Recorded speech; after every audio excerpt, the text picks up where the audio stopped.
Bonjour Gaël, bonjour Stéphane. Bonjour Thomas, bonjour Stéphane. Salut Thomas, bonjour Gaël.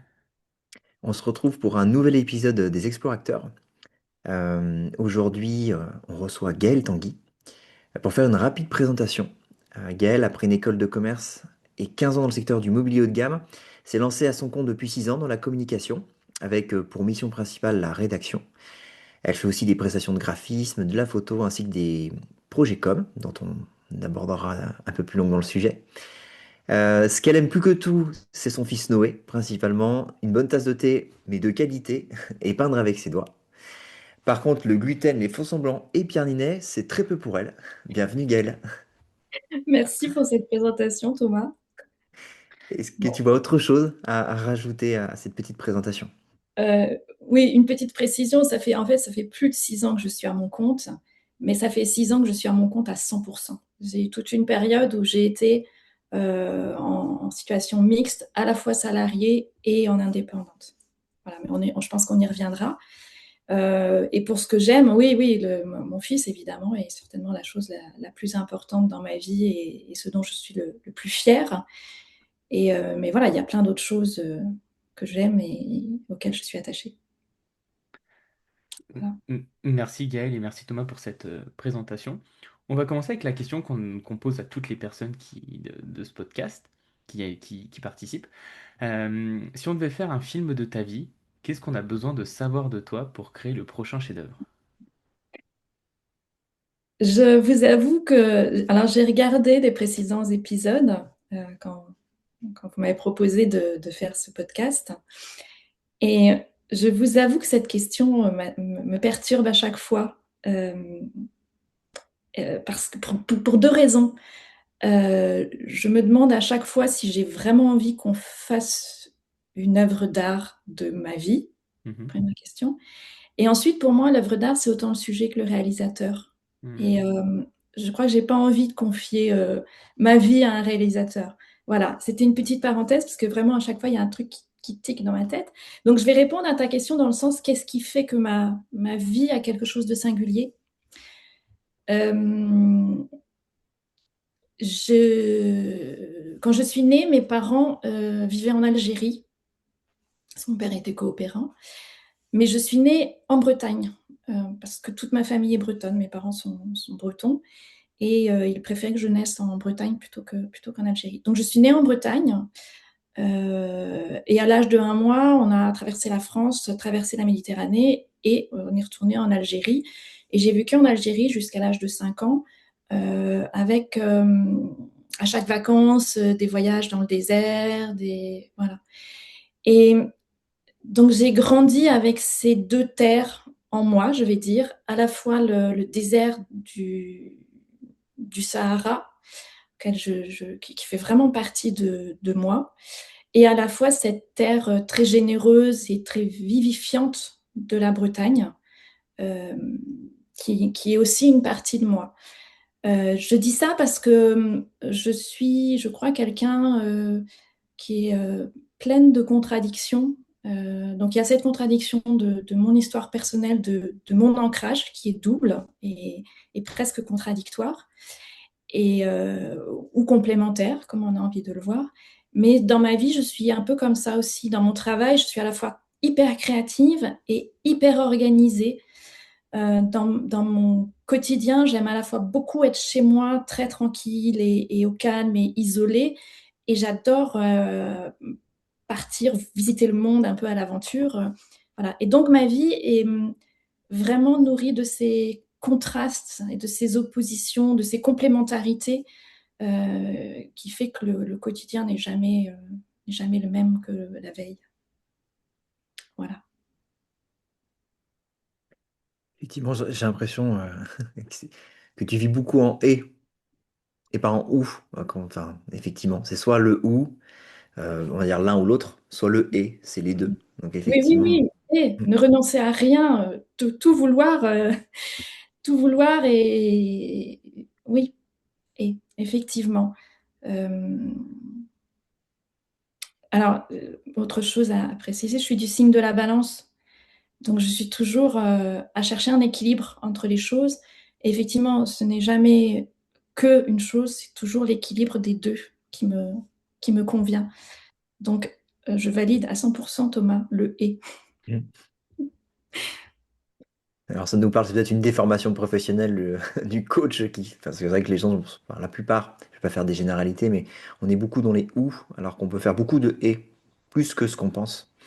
Et donc je trouve qu'effectivement que ton parcours résume bien ça, avec c'est à la fois très différent et à la fois peut-être aussi très complémentaire. Donc ouais, c'est très chouette de le voir en et en tout cas. Merci. Je rejoins Thomas sur la précision qu'il a apportée. Voir les complémentarités qu'il y a dans la vie que tu nous as partagée, mais essayer de tout imbriquer ensemble et pas dire bah, je fais ça ou ça, mais je fais ça et ça parce que les deux viennent finalement, les deux sont importants pour moi. Mm. Et c'est vrai qu'en vous écoutant, bah, j'ai commencé avec ça. Il y a un moment où j'ai pas fait le choix de l'activité professionnelle, j'ai fait et l'activité salariée et l'activité indépendante. Voilà. Aujourd'hui, je suis à 100% indépendante, mais même dans mon activité aujourd'hui, je ne peux pas me contenter d'un seul axe de travail. J'ai besoin de diversité pour me nourrir. Et ça se compose comment du coup ton activité aujourd'hui? Effectivement, j'ai fait les différentes présentations. C'est vrai que moi, j'étais plus suivi ou connu sur la partie rédaction, mais ça se structure comment là, toutes ces variétés? Qu'est-ce que tu as comme panel? Alors, en fait, il faut revenir un peu à l'origine de mon activité. Moi, j'ai commencé en communication. Je suis totalement autodidacte en communication, en fait. Puisque tu le disais, j'ai fait une école de commerce international. J'ai appris la partie communication, marketing sur le tas dans ma première expérience professionnelle où je travaillais donc pour une entreprise de fabrication de meubles haut de gamme. Euh, et j'avais toute la partie communication événementielle, marketing, euh, vraiment tournée vers le commercial. Donc j'ai vraiment appris à ce moment-là ce qu'était la communication. Et quand j'ai décidé de quitter cette entreprise, je me suis mis à mon compte sur une activité de coaching déco et chasseur immobilier. Donc là, je faisais vraiment un pas de côté par rapport à mon activité. Alors, pas tant que ça, parce que la partie coaching déco, je la pratiquais dans l'entreprise pour laquelle je travaillais, puisque je m'occupais sur la fin de mon activité, je m'occupais de magasins, d'un réseau de magasins, sur toute la partie, enfin, ça incluait toute la partie décoration du magasin, sélection de produits, tout ça. Donc, je baignais dans ce domaine-là. Je faisais régulièrement des salons professionnels sur la déco, sur l'ameublement. Donc, j'étais vraiment dans cet univers-là. Et en fait, cette activité-là, je l'ai portée par un blog que j'ai démarré. Donc, j'ai démarré en 2011, qui était tourné sur la déco, l'aménagement intérieur, et dans lequel j'ai beaucoup écrit et j'ai beaucoup produit du contenu visuel. Alors à l'époque, en allant chercher sur d'autres sites, voilà. Mais j'ai beaucoup travaillé dans ce blog le lien entre écrit et visuel. Et ensuite, donc j'ai commencé par l'intermédiaire de ce blog, j'ai commencé une activité de coaching déco et chasseur immobilier. Ça n'a pas du tout marché, ça a été un truc qui est une voie sans issue. Mais par contre, j'ai commencé à faire de la rédaction web, notamment par l'intermédiaire de mon ancien employeur, qui à un moment m'a sollicité pour travailler les textes de son site internet et travailler sur un blog pour son entreprise. Donc c'est comme ça que j'ai vraiment mis un pied dans la partie communication rédactionnelle. Et puis petit à petit, j'ai eu de plus en plus d'expérience en rédactionnel, donc à la fois sur des sites internet pour la partie institutionnelle, mais aussi pour la partie blog, où on n'est pas dans le même registre d'écriture. À un moment, j'ai rejoint l'équipe de pigistes de Poitiers Mag et Grand Poitiers Mag, et là, je suis passée plus sur un registre de journalisme, où on est encore dans une écriture différente. Évidemment, je suis passée par les réseaux sociaux pour mon blog, mais aussi pour mes clients. Donc là, c'est une écriture en mode community management qui est un petit peu différente encore. Et voilà. Et de fil en aiguille, j'ai aussi eu par moments besoin de produire des visuels, plus seulement aller chercher des photos, mais aussi de construire des visuels graphiques. Et donc là, j'ai été formée sur la suite Adobe, sur la suite, oui, Adobe, principalement sur InDesign, qui est la conception graphique. Illustrator, pas du tout. Photoshop, un tout petit peu, qui est plutôt la retouche photo, mais vraiment sur InDesign, qui est la conception graphique. Et donc, j'ai eu 2 jours de formation sur InDesign. Et à partir de là, j'ai pratiqué derrière. C'est-à-dire que je me suis immergée dans le logiciel et puis j'ai cherché, voilà. Et je suis quelqu'un qui aime beaucoup explorer le monde, on va dire, et y compris explorer les logiciels. Et comme j'ai un esprit qui est très rationnel, donc je disais tout à l'heure, je suis hyper créative, mais je suis aussi hyper rationnelle. J'ai fait un bac scientifique à la base, donc voilà. En général, j'arrive à rentrer dans un logiciel et à comprendre comment fonctionne le logiciel, comment aller chercher les trucs pour le faire. Alors, dans certains cas, c'est un peu artisanal, mais petit à petit, voilà, je progresse. Et donc, ce qui m'a amené à faire aussi du graphisme. Alors, je dis toujours, je ne suis pas graphiste. Donc, je ne vais pas faire une retouche de photo très élaborée. Je peux rajouter de la matière en haut, en bas, mais je ne vais pas faire de retouche de photo. Je ne vais pas faire un catalogue de 40 pages. C'est trop technique pour moi, je ne sais pas faire. Par contre, un flyer, je peux faire. Une affiche, je peux faire. Des choses qui, techniquement, sont simples, ça, je peux faire.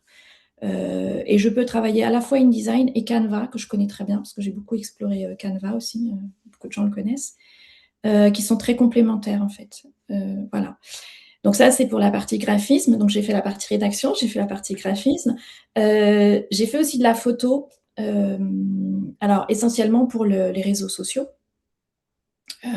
puisque en parallèle de mon blog, évidemment, j'ai eu un compte Instagram que j'ai beaucoup nourri à un moment. Donc j'ai fait beaucoup de photos avec... alors j'ai peu de technique, mais j'ai l'œil du photographe, j'ai une sensibilité au beau, on va dire. Et donc, ça m'est arrivé de faire aussi des photos, notamment quand il y a du stylisme à faire, puisque je fais toute la partie stylisme moi-même. C'est des choses que j'ai beaucoup fait dans ma première activité professionnelle, c'est-à-dire que je faisais les ambiances photos autour des canapés, sur les salons professionnels. J'ai géré des aménagements de stands, d'ameublement de 300 mètres carrés, où il y avait toute la partie déco à travailler. Donc ça, c'était mon job. Donc, quand il y a des photos avec du stylisme, je peux le faire. Ce que je ne vais pas faire, par contre, je ne suis pas photographe, donc ce que je ne vais pas faire, c'est ce qu'on appelle les pack shots, c'est-à-dire les photos studio qui sont très techniques, où je fais un éclairage très précis, où c'est vraiment, ça, c'est pas mon job, je ne sais pas faire. Et tout ce qui est reportage, je peux le faire, mais je ne suis pas hyper pro, je ne suis pas hyper à l'aise. C'est-à-dire quand il faut dire aux gens, oui, mettez-vous comme ça, tournez un peu, baissez la tête, machin. Ça, je suis nulle, je ne sais pas guider les gens. Voilà, je prends de l'instantané. Donc ça, c'est sur la partie photo. Voilà, je peux aussi faire de l'événementiel parce que j'ai organisé des événements. J'ai organisé dans ma première activité professionnelle des séminaires clients de 3 jours en Espagne où vraiment on chouchoute le client du A jusqu'à Z. Voilà, donc c'est un peu tout ça. Il m'est arrivé pour quelqu'un que je connaissais de travailler sur du packaging. Aujourd'hui, pour la maison d'édition, je travaille sur des couvertures de livres. Donc j'ai à la fois mon socle de connaissances sur lequel je suis très à l'aise, mais j'aime régulièrement aller explorer aussi un peu plus loin, sortir de ce que je connais et aller explorer, comprendre comment ça fonctionne et le faire moi-même. Voilà, j'ai été un peu longue sur l'explication, mais c'est quelque chose d'important pour moi parce que j'entends souvent critiquer les gens qui font beaucoup de choses. Il y a beaucoup d'experts aujourd'hui dans le monde qui sont experts dans leur domaine, qui sont extrêmement pointus et extrêmement pertinents dans leur domaine. Et les personnes qui ont justement un panel un peu plus large ne sont pas toujours très bien vues parce qu'on les considère comme des touche-à-tout un peu amateurs. Ça me contrarie parce que je pense que les gens qui sont multipotentiels sont des ciments dans la société. permettent de créer du lien entre les experts. Il n'y aurait que des experts, on ne pourrait pas se parler en fait. Alors que quand on... Parce qu'on n'a pas les mêmes référentiels, les mêmes mots, les mêmes univers. Et il y a besoin de gens qui sont multipotentiels pour apporter du ciment, pour apporter du lien, je pense. Mhm. Je te remercie pour ton partage de tout ce que de toute ton expérience professionnelle. Et je te rejoins sur sur ce que tu dis sur les personnes multipotentielles. Je suis complètement de ton avis.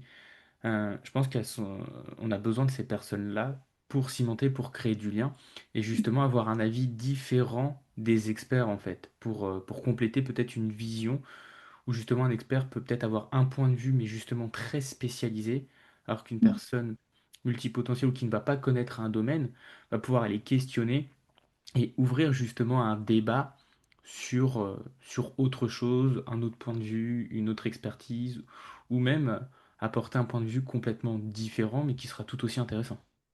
Oui, on a besoin des deux. On a besoin des experts parce qu'ils vont avoir un regard très pointu, très précis, et vont nous amener plus loin dans la connaissance du sujet.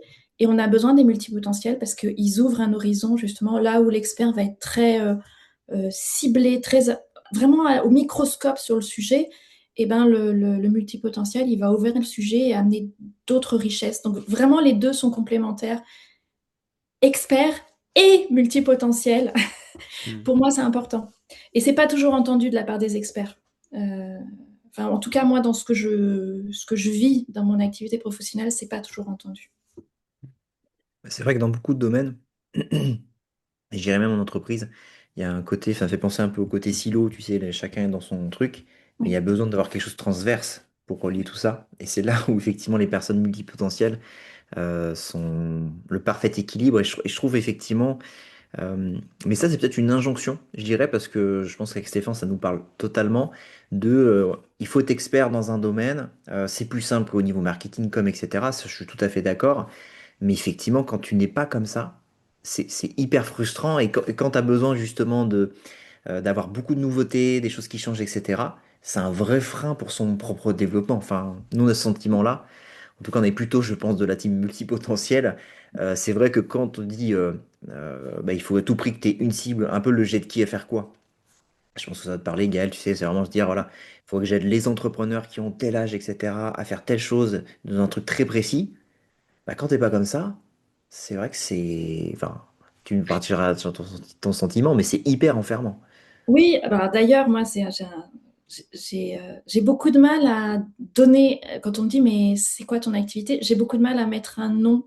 J'avais travaillé ce sujet-là avec une coach en me disant, mais je ne sais pas quoi dire quand on me demande qu'est-ce que je fais. Alors aujourd'hui, je dis souvent, je suis chargée de com et externalisée. Bon, c'est pour mettre un nom, mais ça me contrarie beaucoup en fait, parce que ça m'enferme dans une boîte et j'ai horreur de ça. Et donc, le travail que j'avais fait avec cette coach, j'avais travaillé pendant 1 heure à comment le formuler mon activité. Et j'étais arrivée à 2 définitions qui étaient, euh, alors je crois que c'était architecte de votre projet et designer de votre image. Je crois que c'était ça. Et donc, au bout d'1 heure, donc j'arrive à ça et je regarde la coach et je lui dis, ah non, mais je vais pas pouvoir utiliser ça, ça me va pas en fait, ça m'enferme, ça m'enferme. Et donc, j'ai un peu tendance à changer d'intitulé d'activité en fonction de la personne que j'ai en face de moi, en fonction de la situation. Et parce que je suis pas une seule chose, en fait. Voilà, je ne suis pas une seule activité. Euh, et je ne suis même pas que mon activité. Donc, ça me contrarie beaucoup. Voilà. Mhm. Ouais, je comprends totalement ce côté enfermant. C'est vrai qu'avec Thomas, on en discute assez souvent tous les deux et parfois on se sent aussi enfermé dans se définir en un mot, se définir en une phrase, parce que tu l'as très bien dit, on est plus que ce qu'on fait en fait, on est tout un tas de paramètres, d'aspects, de passion, d'expérience, d'échecs, de honte, et en fait c'est tout ça qui fait qui on est aujourd'hui. Donc nous résumer en une phrase, c'est vrai que c'est très contraignant, assez difficile, et moi je sais que personnellement je suis un peu comme toi Gaël, et j'ai beaucoup de mal à me définir en une phrase. Et c'est très frustrant, en fait. C'est très limitant, je trouve. Euh, Hmm. euh, Voilà. Et, et là, j'ai une question qui me vient par rapport à tout ton parcours. On sent qu'il y a énormément de créativité en toi. Je me pose la question, quels sont, je sais pas si, j'ai pas envie de parler de recettes magiques, parce que ça n'existe pas, mais quels sont les ressorts que tu utilises pour avoir de la créativité au quotidien? Parce que pour discuter avec certaines personnes, je sais que parfois, certaines personnes et même moi-même, on peut manquer de créativité sur certains sujets, ne pas savoir quoi dire, quoi écrire ou comment formuler. Toi, comment tu t'y prends justement? Je suis incapable de te répondre en fait. Ok. Je suis incapable je pense que ça fait partie de. Peut-être ça fait partie de mes dons. J'ai pas de. Alors, j'ai pas de technique voilà. Je sais que c'est souvent quand j'arrive à faire le vide dans ma tête. Euh, donc, par exemple, je vais être très très créative à un moment où je vais aller marcher en forêt toute seule, par exemple. Et là, euh, il y a plein d'idées qui viennent. Il y a vraiment, vraiment plein d'idées qui viennent et je laisse tout venir. Et souvent, il y a de super idées qui viennent. Et y compris des trucs un peu farfelus qui sont pas. Sauf que quand on y regarde d'un peu plus près, euh, il y a du bon à prendre dedans. Et j'avais vu une conférence, alors je ne sais plus du tout qui c'était, mais de quelqu'un qui expliquait euh, le processus créatif efficace. Et il expliquait qu'en fait, c'était à un moment ouvrir tout le champ des possibles sans se restreindre, notamment quand on fait des brainstorming avec plusieurs personnes. C'est-à-dire, OK, allez, on balance toutes les idées, même les plus tordues, même les trucs les plus dingues. Et donc voilà, donc on a une phase où on lâche tout. Et après, il y a une phase où là, on revient à du concret, à du rationnel, à du construit, et on regarde à la loupe chaque truc qui a été sorti, et on garde les bons trucs, et on les adapte pour que ça fonctionne. Et j'aime bien cette idée effectivement, de tout lâcher, de tout autoriser euh, pour, pour laisser venir la bonne idée. Hmm. Et en disant ça, ça me fait penser à un exercice que j'ai fait. J'ai fait pendant plusieurs années une pratique qui était la pratique de la magie des contes de fées pour être et grandir. C'est un travail qui est fait sur les contes de fées en partant du principe que les contes de fées sont une sagesse initiatique et que en comprenant le mécanisme qui sous-tend le conte de fées, on peut agir sur soi-même avec l'idée que nous sommes tous les personnages du conte. Alors, je m'éloigne très très très loin du sujet, mais je vais y revenir, je vous expliquerai pourquoi. Je vous explique très rapidement le principe. Euh, nous sommes tous les personnages du conte. Donc, nous sommes le roi, qui est la fonction politique, qui décide. Donc, il y a une part de nous qui décide. Nous sommes le héros, qui n'est pas le roi en général, qui est la fonction active, celui qui, normalement, quand tout fonctionne bien, met en action le programme du roi. Nous sommes la princesse qui est notre qualité infinie, nos qualités infinies, et qui relève à la fois de la politique du roi. C'est la fille du roi, donc elle insuffle ce que nous sommes vraiment dans la politique, et elle est censée se marier avec le héros, le jeune prince, voilà. Voilà. Et nous sommes la sorcière aussi, quand il y a une sorcière, qui est le roi à l'envers, c'est-à-dire celle qui vient foutre le bordel dans le truc et qui nous empêche d'avancer correctement. Voilà. Et donc dans ces stages de pratique des contes de fées, il y a un exercice qu'on aime bien faire. Alors je vais essayer de m'en souvenir parce que je ne m'en souviens pas toujours, mais vous allez voir l'idée. C'est on a un carré qui est tracé par 9 cercles, enfin 9 points, comme ça. Et il faut relier tous les points sans lever le crayon. Je ne sais plus le truc, sans lever le crayon. et en 4 traits, je crois. Je crois que c'est ça l'exercice. Et alors, enfin, je vous invite à essayer de faire le truc. Vous allez voir, enfin, t'y arrives pas, quoi. Il n'y a pas, de solution, tu n'y arrives pas. Et en fait, tu n'y arrives pas en général parce que tu cherches forcément à relier les points en restant dans le carré. Or, la solution, elle est de partir chercher un point hors du carré. Je suis en train de sortir du cadre là avec ma main, mais vous imaginez le. Partir chercher un point hors du carré et revenir dans le carré. Et ce point hors du carré, c'est ça la créativité en fait. C'est aller chercher hors du carré le truc en plus qui va faire que ça va fonctionner. Ok. Voilà. Je vous ai pas perdu? Non, J'aime non, beaucoup la métaphore. je Je trouve que c'est... Voilà. ouais, j'aime beaucoup cette métaphore. Effectivement, j'ai vu un. Moi, je crois que je l'ai vu sur YouTube par Fabien Olicard, justement, ce carré. Moi, je pense que beaucoup le font. Moi, c'est par lui que j'ai découvert ça. Effectivement, pour relier les points, il faut sortir du carré. Et j'aime beaucoup enfin, la métaphore avec la créativité. Sortir de ce qui est un peu déjà connu pour aller chercher cette créativité, cette chose qui n'a pas encore été créée. Et, et ouais, j'aime beaucoup. Et justement, quand toi, tu vas marcher en forêt et que toutes tes idées viennent, comment tu fais pour en tout cas pour toutes les retenir? C'est quoi ta méthode par rapport à ça? En fait, je ne retiens que celle qui est bonne. Ok. En fait, il ne me reste que celle qui est. Parce que je ne sais pas quel processus se fait en moi. J'ai plein d'idées, je dérive, je dérive, je dérive, je dérive. Mais je crois qu'il y a un moment où il y a une lumière qui s'allume à l'intérieur et qui éclaire le truc. Et là, je me dis, ouais, là, je suis au bon endroit.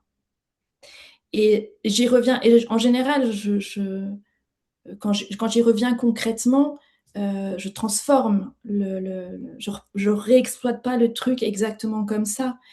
Et souvent, ce que je fais derrière est même mieux que l'idée de départ.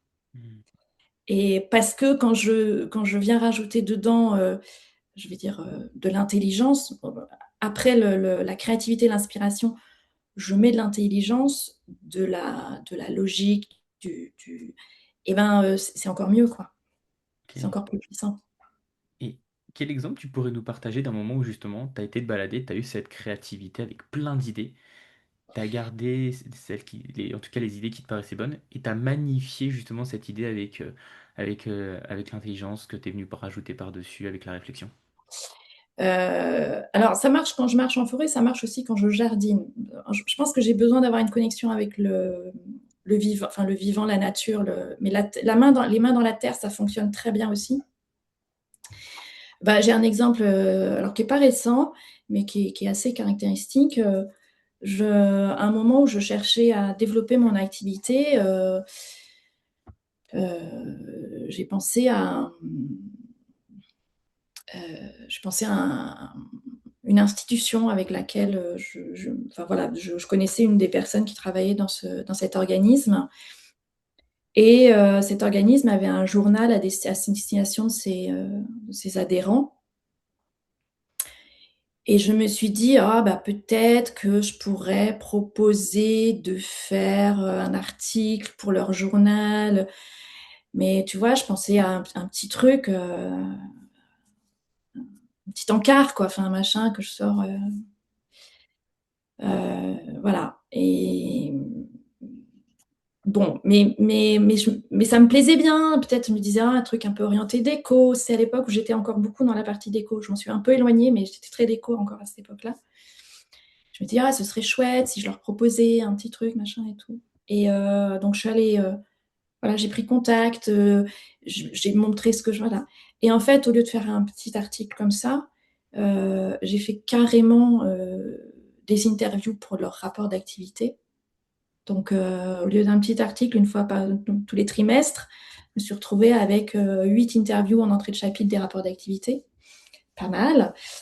Et puis derrière, pas tout de suite, mais un peu après, enfin 2-3 ans après, je me suis retrouvée à carrément piloter leur magazine, quoi. Hmm. Ils ont fait une refonte, ils ont voulu quelque chose un peu plus ouvert, un peu plus vivant, machin et tout. Et j'ai travaillé carrément sur le magazine. Hmm. Voilà. Ouais, ce que tu nous partages ici, je repense à l'exemple du carré, en fait, tu es sorti du cadre, du Ouais. carré, pour pouvoir, ce qui t'a permis après d'obtenir, de diriger ce magazine, de faire des interviews, enfin d'en faire plus. Donc, non, je trouve Oui, ça oui. très, très, très intéressant. Tu vois, moi qui ai parfois l'impression de manquer de créativité, je vais me resservir de cette métaphore-là. Et puis voilà. Et c'est vraiment, j'étais partie super, super bas, quoi. Un petit article dans le mag. Et en fait, j'étais pas assez ambitieuse. La vie me réservait des trucs beaucoup plus sympas. Hmm. Et c'est souvent comme ça, en fait. Euh, voilà, on part d'une petite chose et au final, il y a bien mieux derrière. Je ferai le lien avec notre part enfant. Ça me fait écho à ça, quand tu partages ça, Gaël. Ce côté, effectivement, quand on est enfant, on est les plus créatifs. On se raconte des histoires avec des choses qui sont inanimées, hein, nos jouets, nos... Alors, quand c'est nos copains, c'est différent, mais il y a toujours, je trouve, une créativité, en fait, qui est, en fait, moi, je suis convaincu qu'on est tous très créatifs et effectivement, c'est retrouver cet espace, comme tu l'expliquais très bien, sortir du cadre et puis, en fait, finalement, être cet enfant qu'on a été. Et je pense que ça vient assez spontanément. Je sais pas ce que tu en penses sur cette partie enfant. Est-ce que tu penses que ça pourrait avoir un lien, justement? Est-ce que la Gaëlle enfant aurait un lien aujourd'hui, par exemple, avec ton activité? Alors, je pense effectivement qu'on a tous une part créative, mais elle n'est pas pour tout le monde au même niveau. Je pense qu'il y a des gens qui sont plus créatifs que d'autres, comme il y a des gens qui ont l'oreille musicale beaucoup plus que d'autres. Moi, j'ai pas du tout, par exemple, la musique, je suis nulle, quoi, mais je suis vraiment nulle. On a tous des compétences en nous, mais certains plus que d'autres. Moi, par exemple, tu as des gens, ils voient un film, ils s'en souviennent pendant des années. Moi, j'oublie le film, et des fois même j'oublie que j'ai vu le film. Enfin, voilà. Bon.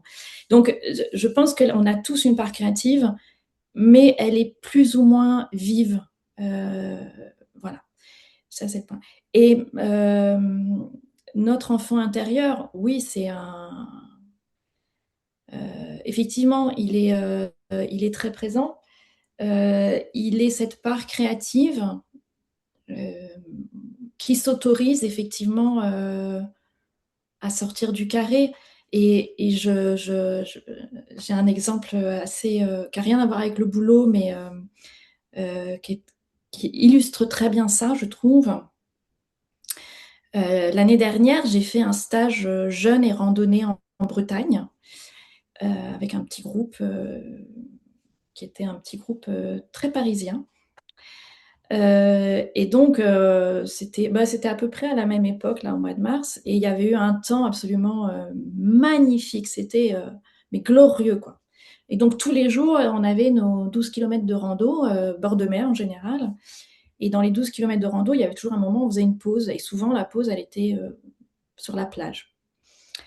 Et ben, on était une dizaine.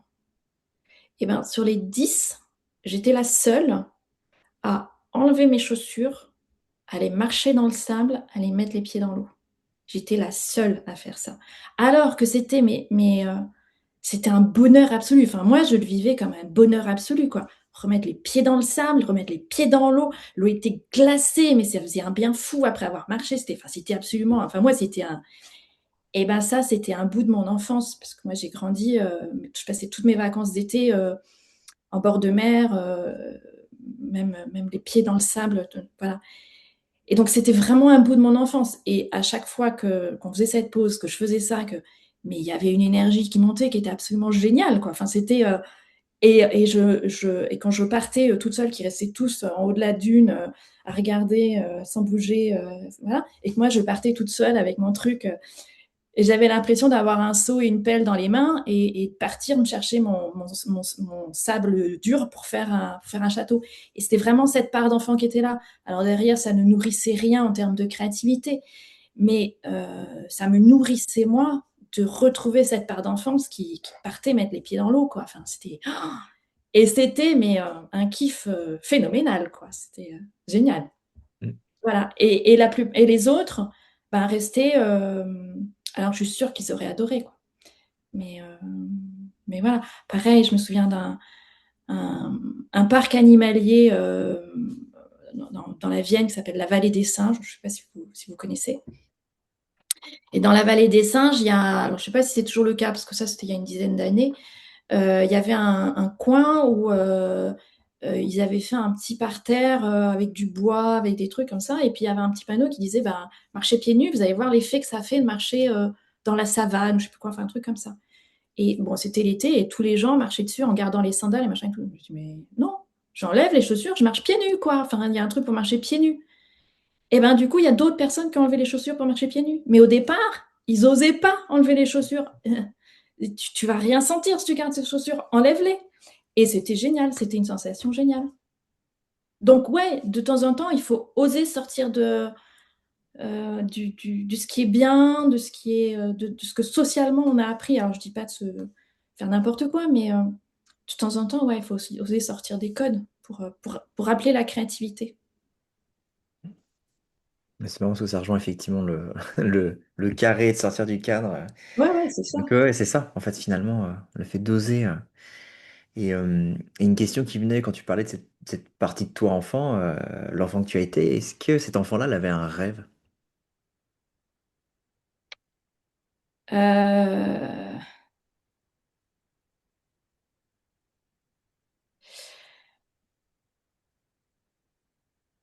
je sais pas, je crois pas, je sais pas. Toute petite, alors adolescente, j'avais des envies de métier, mais toute petite, je pense pas qu'elle avait un rêve. Alors je parle de la petite quand elle avait 5-6 ans, quoi, hein. Euh, je pense qu'elle était très ancrée dans le présent et qu'il n'y avait pas de rêve particulier. Et du coup, la version, tu disais adolescente, c'était quoi son métier de rêve, du coup, ou ses métiers de rêve, hein, parce que ça Ah peut non, être il y aussi en avait deux, mais vous allez voir, deux. je me suis jamais trop éloignée de ça en fait. J'en avais deux. Il y avait architecte et il y avait styliste de mode. Et alors, architecte, bon, c'est moi qui ai laissé tomber parce que à l'époque, c'était il y a un certain temps, hein, c'est presque 10 ans, ouais, presque 40 ans, ouais, c'est ça, presque 40 ans. À l'époque, il n'y avait pas l'ordinateur et les architectes, bah, c'était tout à la règle. Or, j'étais incapable de tracer un trait droit. Je pouvais pas, il y avait toujours un bout de doigt qui était dedans, ou alors la règle qui glissait. Enfin voilà. Donc je me suis dit non, architecte, il faut que je laisse tomber, c'est pas possible. Je suis pas assez minutieuse dans mes dessins pour être architecte.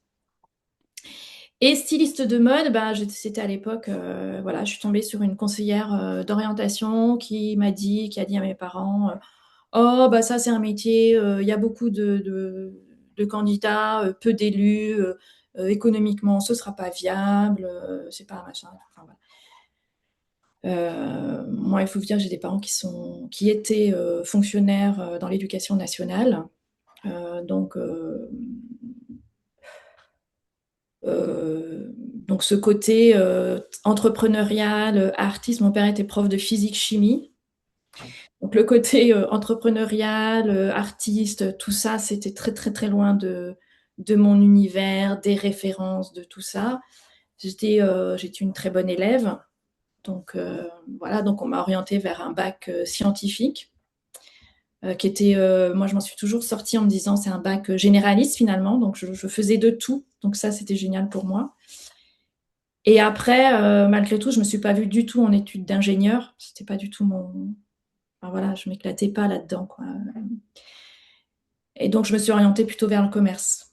Et quand j'ai eu à chercher un stage, un de mes premiers stages que j'ai eu à chercher, quand je me suis dit, bon, bah, dans quel domaine, voilà, et ben, je me suis orientée vers la déco. Et finalement, plusieurs années après, je me suis fait la réflexion, mais finalement, la déco, c'est le croisement de la mode et de l'architecture, quoi. C'est un peu au croisement des deux.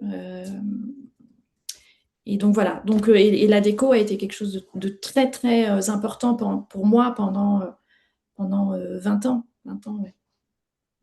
Ça a été vraiment un point d'appui très, très fort pour moi. Et qu'est-ce qui t'anime dans ouais, cette part de déco? C'est vrai que tu nous as eu une petite présentation avant, et c'est vrai qu'avant l'enregistrement du podcast, je disais à Stéphane, tiens, il y a vraiment côté détail dans le parcours que tu nous as décrit, que ce soit le mobilier haut de gamme, le fait aussi qu'il y a cet aspect photo, com. Qu'est-ce qui t'anime ouais, justement dans cette partie déco, détail? Alors, il y a deux choses. Euh, alors, je vois plusieurs choses, plusieurs réponses à te donner. La première, je pense que j'ai cette sensibilité d'écho, je pense que je l'ai héritée de ma mère, qui avait toujours un, un soin particulier à l'aménagement de la maison, à la déco. Elle avait la main verte, enfin, elle a la main verte. Elle a toujours eu des plantes chez moi. Il y a toujours eu toujours le détail sur la table des repas de fête. Enfin voilà. Donc ça, je pense que je l'ai hérité de ma mère et ça, c'est assez génial. Je la remercie pour ça. Ensuite, il y a une partie qui est, je pense, une sensibilité au beau. Euh, je suis, ouais, je suis assez sensible au beau et alors quand je parle de la beauté, c'est quelque chose. Enfin, je crois qu'il y avait une citation je crois que c'est Pessoa qui disait la beauté, c'est quelque chose qui n'existe pas, mais c'est le nom que je donne à ce qui me rend heureux, à ce qui m'émeut. Et c'est vraiment ça, je crois. Pour moi, la beauté, c'est pas le truc hyper luxueux, hyper voilà, c'est ce qui va m'émouvoir, c'est ce qui va créer quelque chose d'heureux en moi, qui va créer de la joie en moi. Et donc, je suis assez sensible à ça et ça m'a toujours animée finalement de chercher ça, de construire ça. Euh, je me souviens quand je faisais des salons, effectivement, euh, salon du meuble, j'achetais des fleurs artificielles, parce qu'il fallait que ça tienne 5 jours, donc vous avez des fleurs artificielles, et je faisais des espèces de bouquets phénoménaux avec ces fleurs artificielles, et j'adorais ça, en fait, partir de trucs en tige absolument moches, parce que c'est moche, hein, des fleurs artificielles, je ne sais pas si vous en avez vu, mais c'est pas terrible. Et faire quelque chose qui fait que, bah voilà, c'est chouette et ça fait le job, quoi, c'est OK. Donc il y a cette appétence pour la beauté. Et puis, je parlais avec une amie récemment en lui disant, bah, j'ai envie de reprendre mon blog. Je l'ai laissé tomber il y a quelques années parce que j'avais plus le temps. Et là, j'ai envie de reprendre le blog. Je trouve pas le temps, hein, mais je ne le prends pas plutôt. Mais, et je crois qu'il y avait aussi, et elle m'a dit quelque chose comme, oh, mais c'est génial, être bien à l'intérieur, voilà, c'est ça, être bien dans son intérieur. Mais c'est à la fois être bien dans son intérieur, sa maison, et c'est être bien dans son intérieur à soi, son fort intérieur, comme on dit. Et je crois effectivement que c'est lié, c'est-à-dire que ce qu'on vit à l'intérieur est lié à l'environnement dans lequel on est. Voilà. Donc je pense que c'est tout ça qui fait que la déco est importante pour moi. Ouais, il y a une part très. J'ai beaucoup aimé ta définition, une part un peu émotionnelle du beau. Voilà, c'est quelque chose qui nous touche, qui nous émeut, en fait. Et ça rejoint ce que tu disais avec l'effet, effectivement. Ça peut être dans sa maison, dans son jardin, mais aussi dans soi. Donc c'est marrant, je fais un peu le parallèle avec les émotions. C'est très ce Mm. côté, et c'est une chouette définition, effectivement. Et ce qui est chouette, c'est que ça apporte quelque chose de très singulier. Finalement, c'est pas enfin, le beau peut être beaucoup sujet, et surtout sujet à des certaines tendances aussi. Mais Oui. là, voilà, là, ce qui est beau, c'est ce qui nous touche, et donc forcément, enfin, c'est pas Mais forcément la tendance. oui, mais c'est ça, le beau peut être soumis à des tendances, mais parce que les tendances correspondent aussi à euh, des états émotionnels du monde et de nous. C'est-à-dire que euh, en fonction des époques, on ne va pas voir les choses de la même façon parce qu'il y a derrière une histoire culturelle, une histoire, un contexte qui n'est pas le même. Donc, c'est pour ça que la beauté, elle est très subjective, parce que c'est ce qui nous émeut. Il n'y a pas un code de la beauté, il n'y a pas un... Voilà. Ouais, je rejoins cette vision où parfois, quand on regarde un peu les réseaux ou autres, même si je suis pas trop dessus, mais on a tendance à ériger quelque chose comme de beau et d'en faire comme une vérité ou comme quelque chose d'un peu universel, alors que la beauté peut prendre des formes complètement différentes, finalement. Oui. Et tu l'as dit, pas, toi qui aimes par exemple jardiner, regarder un beau jardin te procurera peut-être plus d'émotions que de regarder une belle voiture. Enfin, ou une voiture en tout cas. Ouais, je te le confirme. Je te confirme que ça ne me fera pas rêver. Mais pour moi, un beau jardin, c'est pas un jardin à la française, par Hmm, exemple. C'est plutôt un jardin sauvage où la nature s'exprime. Voilà. Et donc là, c'est très subjectif parce que la beauté, le jardin beau pour moi n'est pas le jardin qui sera beau pour quelqu'un d'autre. hmm, Donc voilà. Et c'est un peu ce dont je parlais dans mon blog en fait. J'aimais bien dans mon blog euh, montrer des intérieurs très très très différents parce que je pense que l'intérieur est beau quand il est en parfaite harmonie avec la personne qui l'habite.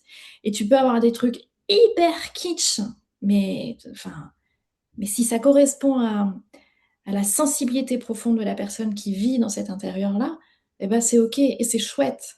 hmm, Euh, Tu peux avoir des intérieurs très épurés. Là aussi, tu peux avoir un truc qui est absolument froid et machin, mais quand ça correspond à l'être profond de la personne qui y vit, c'est magnifique.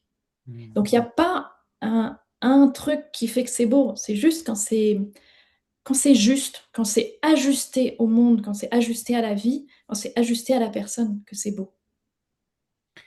Et ce blog, tu nous as dit que tu l'avais écrit, mais enfin, je veux dire, on peut toujours le trouver sur Internet?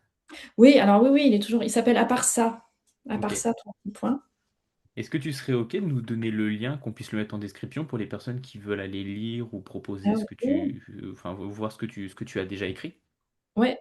Maintenant ou non, plus tard, plus Oui, tu me tard. donneras plus tard, je le mettrai en description de Ouais. la vidéo Oui, YouTube oui.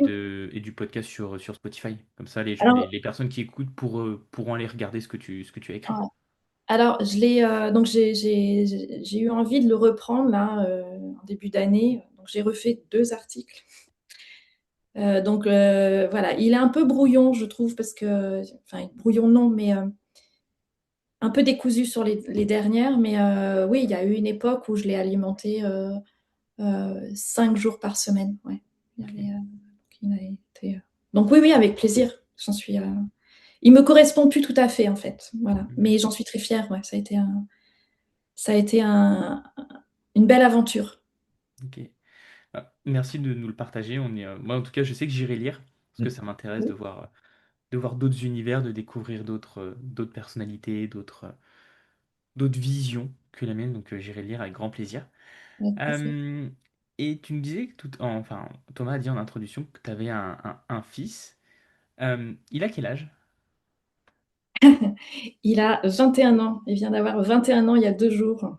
Ok. Et justement, dans ton évolution, quelle a été peut-être, si on peut l'aborder, si on peut aborder ce sujet, l'éducation que tu lui as donnée par rapport à toi, ta vision du monde? Comment tu as construit justement ton fils?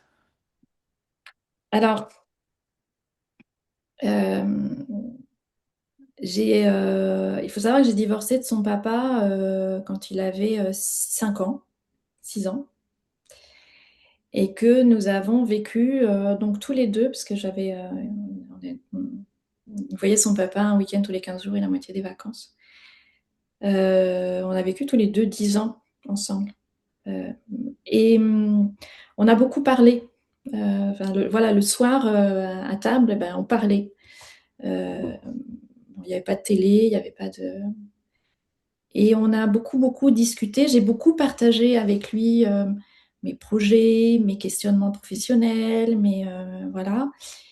Et il m'a beaucoup partagé ses questionnements d'enfant, ses difficultés de. Voilà, euh, on a une grande, grande complicité, alors que maintenant elle est un peu en train de se distendre parce que forcément on n'est plus dans la même. Mais c'est toujours, voilà, on est toujours très, très, très liés.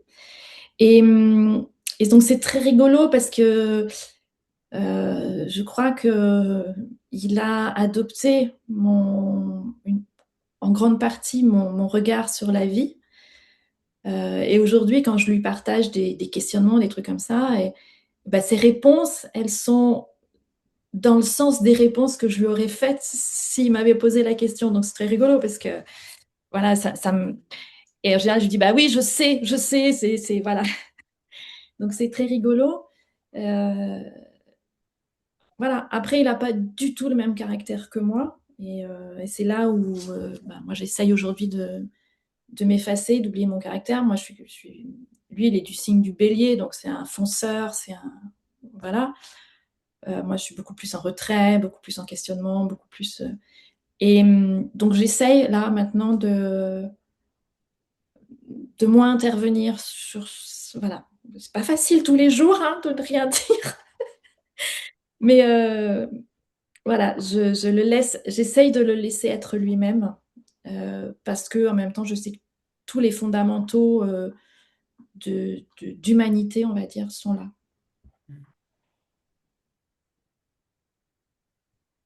Et par rapport à sur ton parcours ou ce que tu as pu vivre alors professionnellement ou personnellement, est-ce qu'il y a eu un moment donné où tu as eu un choix, on va dire, difficile à faire?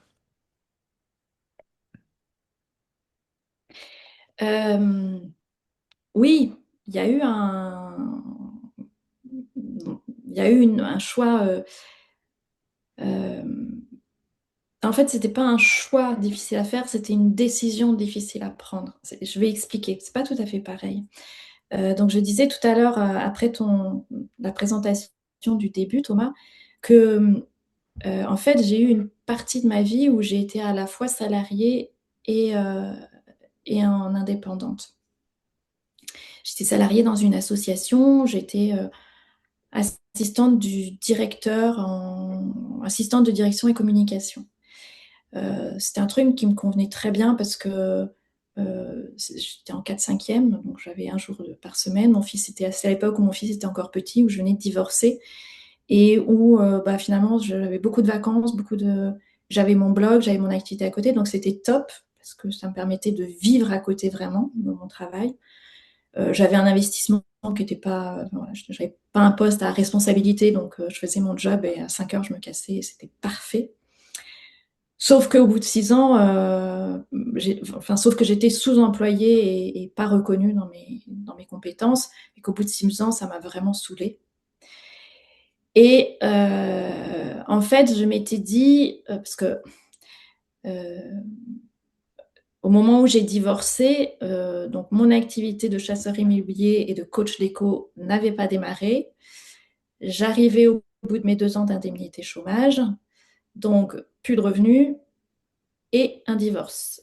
Et là, voilà, j'ai eu une période très, très, très difficile où je me suis promis que plus jamais je serais à mon compte à 100% parce que ça me mettait trop en difficulté. Parce que voilà, c'était... Et donc, j'étais restée là-dessus. Donc, j'avais continué mon activité un peu en indépendante. J'avais trouvé un job, je vais dire, alimentaire à côté, que je continuais en me disant, mais jamais je ne me remettrai à mon compte à 100%. C'est trop me mettre en danger. Sauf qu'au bout de 6 ans, je ne voulais plus rester dans cette association. J'essayais de trouver un autre boulot et en fait, il n'y avait rien qui me fonctionnait. Et en fait, à un moment, je me suis rendu compte que je cherchais d'autres contrats. Il y avait une partie de moi qui allait chercher d'autres contrats que ceux que j'avais déjà. Et là, il y a eu un espèce de... Tout d'un coup, je suis arrivée face au mur, quoi. Et en me disant, mais en fait, ce que tu veux, au fond de toi, c'est te remettre à ton compte. C'est pas du tout continuer en salarié. Et donc là, ça voulait dire que j'allais à l'encontre de ce que j'avais décidé 6 ans plus tôt, plus jamais je me remettrai à mon compte. Et donc là, j'ai dû faire en fait, j'ai fait le twist en un week-end. Je me souviens très, très, très bien. Je suis allée voir mon médecin parce que j'étais pas bien, parce que ça se passait pas bien, donc j'étais pas bien. Donc j'étais allée voir mon médecin le vendredi après-midi. Et je me souviens, donc je suis sortie de chez mon médecin en me disant, OK, en fait, voilà, va falloir que tu te mettes à ton compte.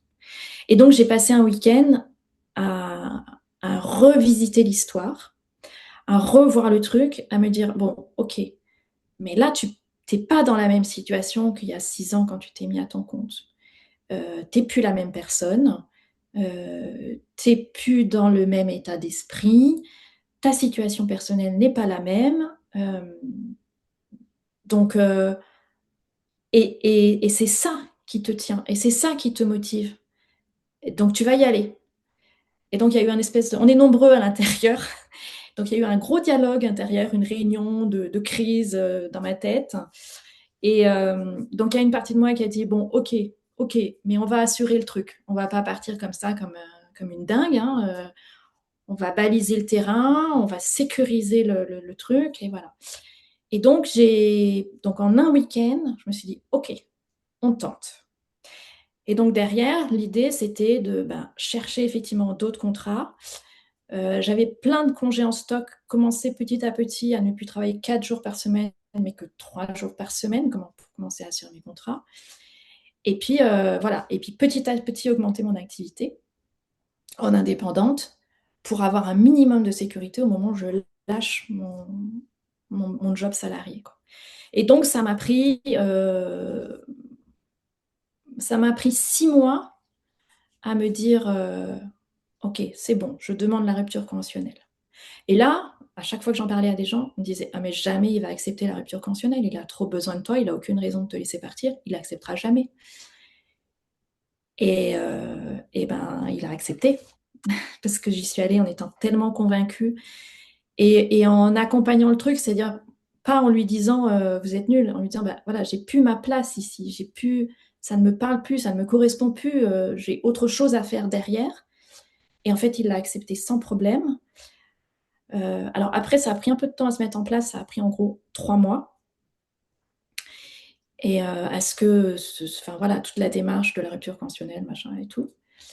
Et donc en fait, il y a eu 9 mois, voilà, entre le moment où le week-end où je me suis dit ok, allez, on va le faire, et le moment où premier jour où je me suis retrouvée à mon compte à 100%. Et alors, pour la petite anecdote, le premier jour à mon compte à 100%, c'était il y a quasiment 6 ans. Je ne sais pas si vous vous souvenez, c'était le premier jour du confinement. Voilà.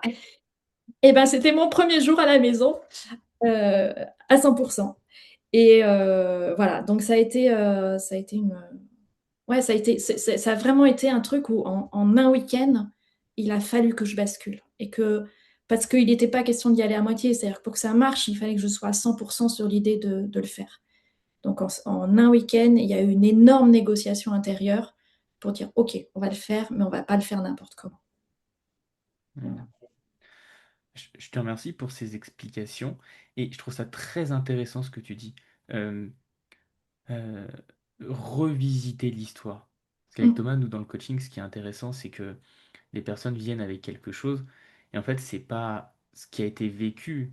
Le souci, c'est l'histoire que les personnes se racontent autour, et même nous-mêmes, hein, ça nous arrive aussi, de se raconter une histoire autour de quelque chose. Et je trouve ça très fort ce que tu as réussi à faire en un week-end, de revisiter l'histoire de t'es plus la même femme, de c'est plus le même contexte, de c'est plus les mêmes compétences et ainsi de suite, et de basculer dans quelque chose qui était vraiment important pour toi. Je trouve ça vraiment, vraiment super chouette, ce switch. Et, et du coup, pour plus de précision, c'est quoi la différence que toi tu mets entre décision et choix? Parce que pour moi, le choix, c'est je prends le chemin de droite ou le chemin de gauche. Hmm. Et là, c'était pas je prends droite ou je prends gauche, c'était je reste où je suis ou j'avance. Hmm. Ok. Et donc, c'était moins, c'était je prends la décision d'avancer ou pas. Voilà, c'est dans ce sens-là où j'ai pas eu le sentiment d'avoir à choisir entre 2 options. C'était, alors oui, il y avait 2 options, soit je reste, soit j'avance, mais il y avait quelque chose de l'ordre de prendre la décision d'avancer. Voilà, Ok. qui était, Ouais, c'était plus ça. C'était parce que finalement, j'avais pas le choix. Je savais que j'avais pas le choix. Il fallait que j'y aille. C'était ça enfin voilà, j'en étais malade tellement je le faisais pas. Donc, il fallait que je prenne la décision de le faire. C'était pas une question de choisir de le faire ou pas, il fallait qu'il y ait une prise de décision consciente de le faire. Hmm. Je sais pas si ça répond à ta question. Ouais, si, si, donc, bon, enfin, dans ton explication, ce que je comprends, c'est que un choix, c'est finalement plusieurs options et j'ai un peu le temps de choisir, je peux un peu expérimenter un peu le chemin de droite, un peu le chemin de gauche. Et décision, c'est finalement, euh, je décide de faire quelque chose, mais dans ce cas-là, dans cette décision, je m'y engage à 100%. C'est pas j'expérimente ou je choisis un peu les deux côtés, c'est je m'engage à fond. C'est ça. Ok. Ah, j'aime beaucoup la nuance que tu apportes. Tu vois, parce que j'avais du mal à moi définir, parce que pour moi, choix et décision, c'était un petit peu pareil. Voilà. Je, dé- Si on reprend ta métaphore sur les deux chemins, je décide d'aller à droite ou je décide d'aller à gauche. Mais non, en fait, où je choisis d'aller à droite, je choisis d'aller à gauche.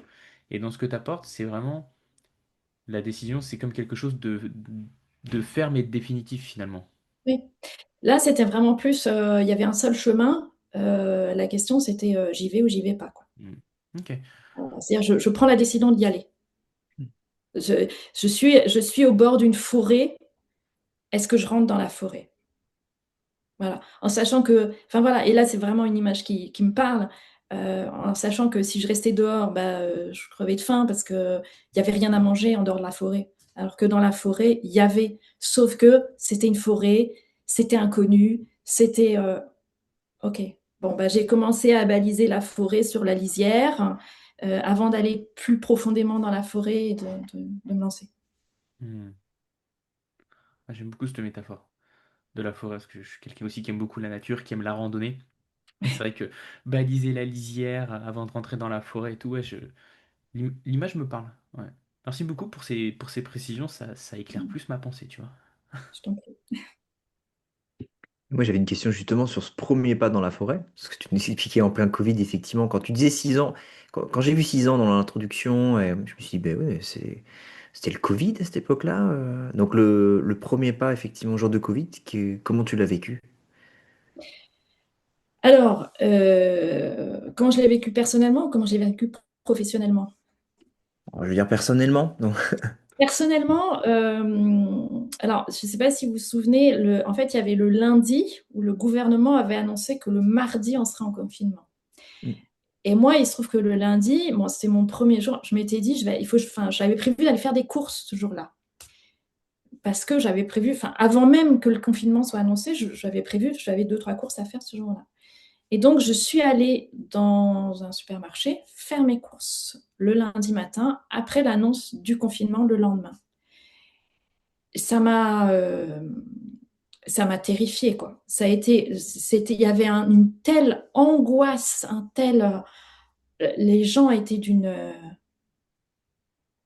dans leurs attitudes d'une violence, ça m'a beaucoup heurtée, en fait. Ça m'a épuisée. Je suis quelqu'un d'hypersensible, donc je ressens très fortement les atmosphères, les émotions. Et là, il y avait un truc qui était électrique, qui était d'une violence. Il y avait une angoisse latente qui était. C'était. Enfin voilà, c'était assez terrible. Euh, donc ça m'a beaucoup impacté.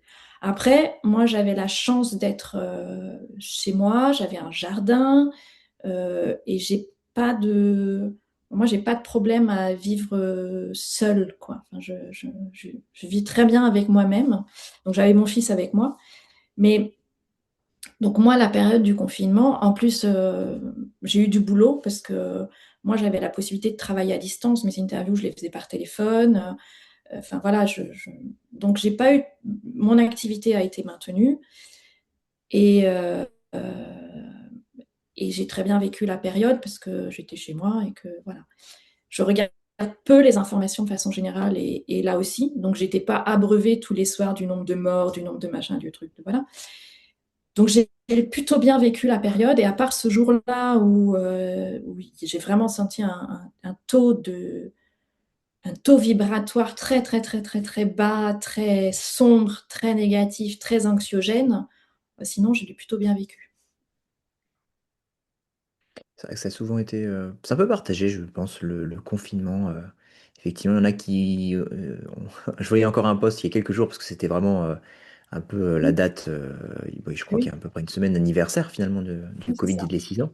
Et je lisais les commentaires, et il y en a, c'était leur pire période. Il y en a, ils disaient que c'était leur meilleure période. Donc c'est assez partagé, c'est marrant le ressenti, effectivement. Et je pense qu'il y a pas mal de paramètres. lié au travail, le fait d'être seul, effectivement d'avoir un jardin ou pas. Donc ouais, il y a tout un tas de choses. Hmm. Et alors, une question qui me venait, mais je crois que je viens de la perdre. Pour être très honnête, il y a quelque chose qui me venait, j'essaie de voir si elle revient, si jamais tu en as Alors, une. je vais juste repréciser un truc par rapport à ce que disait Stéphane tout à l'heure sur le fait de revisiter une histoire. Il y a revisiter, mais il y a aussi adopter un autre angle sur un événement. Et moi, j'avais un truc qui m'avait vraiment marqué. Il y a quelques années, j'avais eu un accident de voiture. J'ai fait un tonneau. Alors, la voiture était morte. Moi, je m'en suis bien sortie. Des contusions dans le dos, au niveau du pouce. Enfin, voilà. Mais je m'en suis très, très bien sortie. Et j'en parle après avec, à l'époque, je faisais de la sophrologie, et j'en parle avec ma sophrologue, et je lui dis, mais depuis, je ne peux plus porter les vêtements que j'avais ce jour-là, parce que j'ai l'impression qu'ils m'ont porté chance, qu'ils m'ont porté malchance. Et elle me répond, oui, ou alors ils vous ont protégé, parce que vous n'avez rien eu. Euh, certes, il y a eu un accident, mais vous n'avez rien eu. Enfin, voilà, vous êtes indemne, donc peut-être qu'ils vous ont protégé. Et c'est tout le truc qu'on peut mettre dans un événement. Enfin, là, c'est tellement clair. C'est-à-dire que soit on peut dire, OK, ça m'a porté malchance, soit on peut dire, ouais, mais ça m'a protégé de pire. Voilà. Ouais, c'est intéressant cette vision qu'on peut avoir parfois peut-être un peu binaire, alors que finalement dans un élément il peut y avoir beaucoup plus de nuances.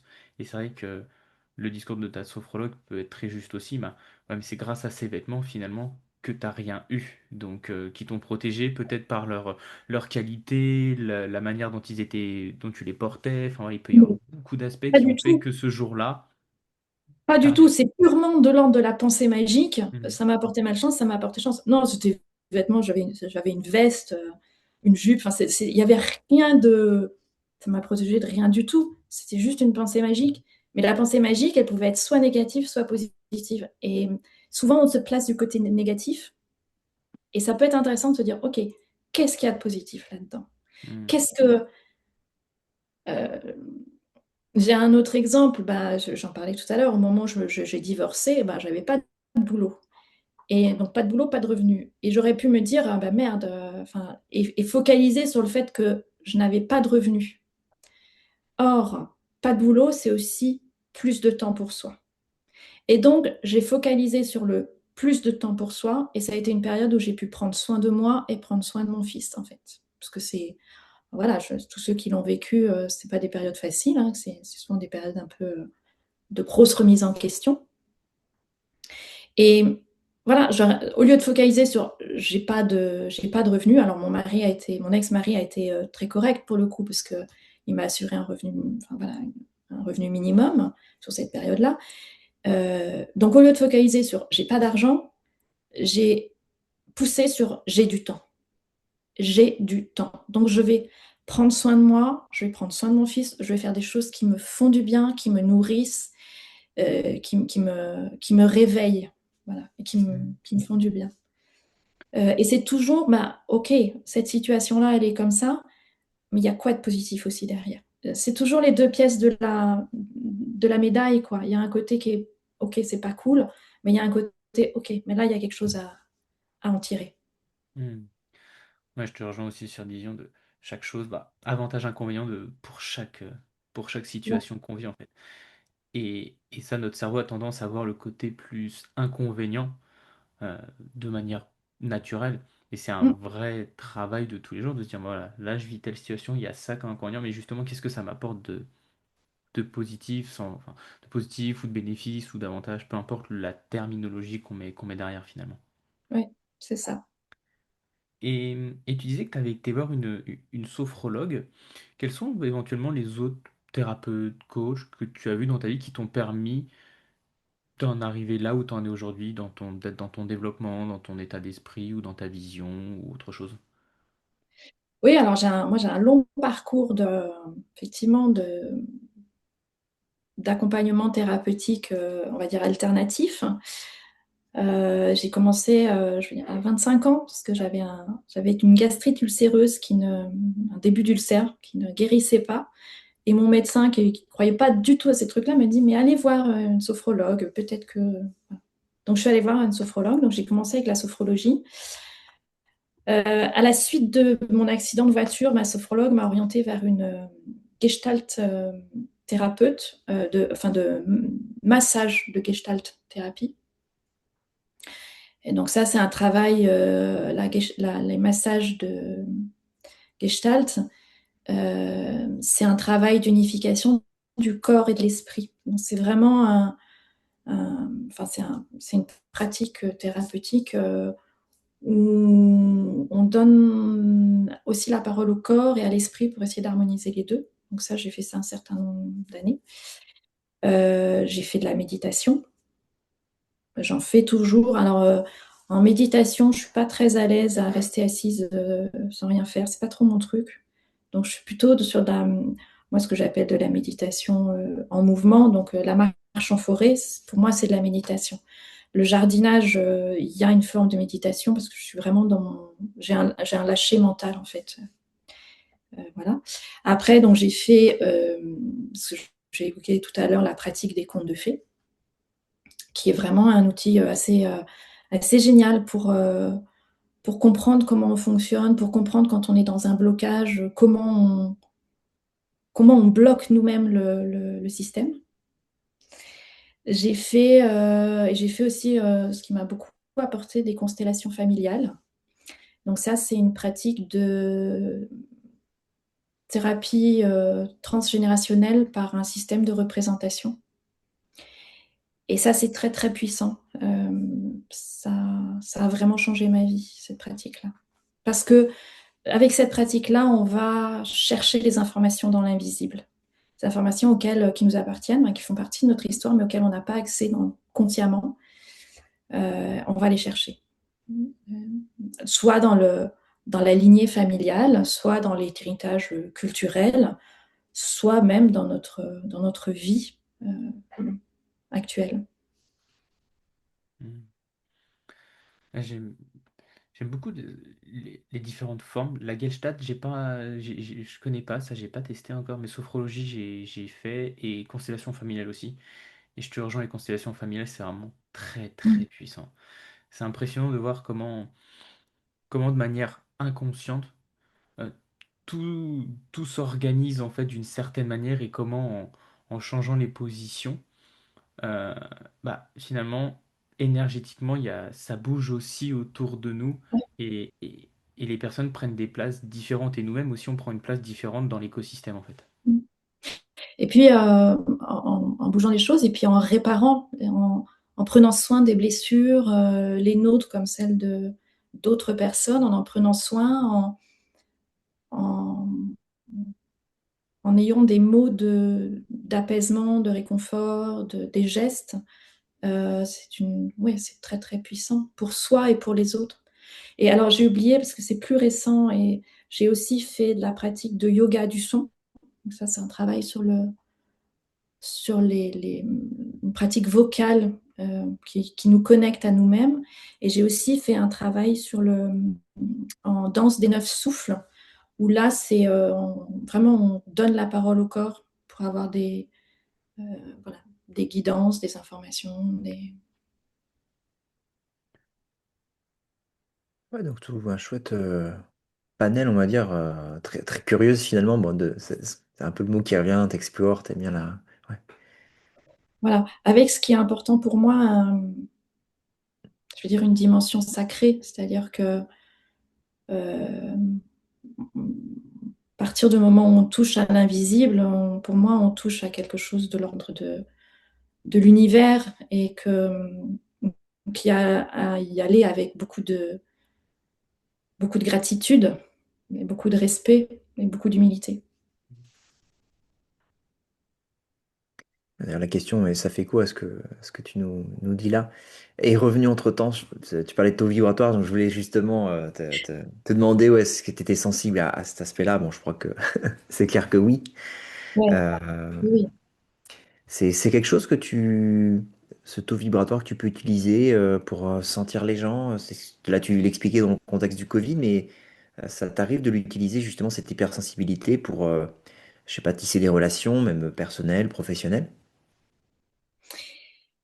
Euh, alors, je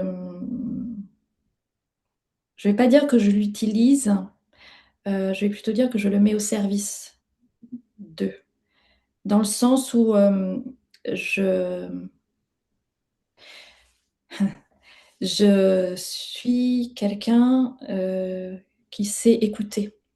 J'ai un, j'ai une, les gens viennent me parler pour me raconter, enfin, pour déposer leur histoire. J'ai le souvenir sur un quai de gare, une dame qui s'est mise à me... Parce qu'on avait on avait un changement de train et puis elle était un peu perdue, c'était une vieille dame, elle était un peu perdue, donc je lui avais dit, bah, venez avec moi, je connais le chemin. Et en attendant le deuxième train sur le quai de la gare, elle s'est mise à me raconter son histoire. Elle était veuve depuis quelques semaines. Elle revenait de chez sa fille où elle avait été après le décès de son mari. Et là, elle rentrait chez elle, dans la maison où était décédé son mari. Enfin, voilà. Et voilà, on a attendu 20 minutes. Et pendant 20 minutes, elle m'a raconté son histoire. Alors qu'on ne se connaissait pas, je ne connais même pas son nom. Enfin, voilà. Et même sur des gens que je connais, voilà, quand ils viennent facilement me voir parce que je pense que j'ai le don d'ouvrir un espace où les gens peuvent déposer leur histoire sans qu'il y ait de jugement, sans qu'il y ait forcément de conseils. Voilà, je reçois l'histoire et je, je leur témoigne tout le respect, tout l'amour que j'ai pour eux. Et, et je crois que c'est un de mes dons et voilà, que je mets au service des gens.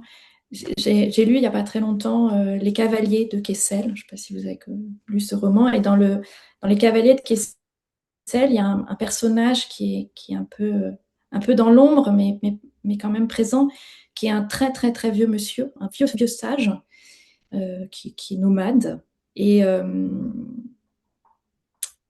et il est défini dans l'histoire comme étant le vieux sage qui peut tout entendre et tout comprendre. Et ça m'a beaucoup touchée, cette façon de... Voilà. Et j'espère un jour devenir une vieille sage qui pourra tout entendre, tout comprendre. Voilà. Donc cette sensibilité, je la mets au service de ceux qui en ont besoin. Et à l'opposé, est-ce qu'elle aurait pu te desservir dans une situation que tu as connue? Bah, donc je suis... je pense qu'il y a deux catégories de gens dans la vie. Il y a des gens qui ont des certitudes et des gens qui ont des doutes. Moi, je fais partie des gens qui ont des doutes. Donc, quand je suis face à des gens qui ont des certitudes, ça peut me mettre en difficulté. Et voilà, ces doutes, ils font partie de ma sensibilité, je pense. Et donc, effectivement, je peux, dans certains cas, être dans l'incapacité de m'affirmer parce que j'ai en face de moi quelqu'un qui n'a pas de doute et qui est d'un bloc, en fait. Et ça me perturbe beaucoup. Et puis la deuxième chose, c'est que autant dans un face-à-face, je suis très à l'aise, autant dans un groupe, j'ai un peu du mal. Je suis beaucoup plus en retrait dans les groupes parce que, étant hypersensible, je perçois beaucoup de choses et beaucoup, beaucoup d'informations et ça m'épuise. Enfin, ça m'épuise et il y a trop d'informations en fait. Donc je suis plutôt en retrait dans les groupes, ce qui a amené les gens à parfois me voir comme hautaine ou très effacée ou un peu transparente. Donc alors je travaille, hein, je m'entraîne pour être plus... voilà. Mais oui, dans certains cas, oui, cette sensibilité a pu peut-être me freiner. Euh, mais c'est aussi enfin, moi, je le vis plus comme une grande richesse euh, parce que, parce que c'est de l'information. C'est vraiment de l'information sur ce qui se passe, sur comment je vis les choses, sur comment les gens vivent les choses. Donc j'essaye, alors c'est pas toujours facile, hein, il y a des moments où ça me submerge, hein, il y a des moments où j'ai l'impression d'être dans un tsunami intérieur, un ouragan intérieur les émotions sont extrêmement violentes, donc je contiens et je passe toute mon énergie à les contenir, mais je m'efforce dans la majorité des cas à le vivre comme vraiment une ressource, une qualité, un atout, une richesse. Et tu nous parles de cette richesse que ton hypersensibilité te permet d'avoir quand tu es en groupe, en tout cas de pouvoir comprendre les dynamiques humaines. Euh, Qu'est-ce qui te rend riche aujourd'hui dans ta vie? Tout, tout. Mes proches, euh,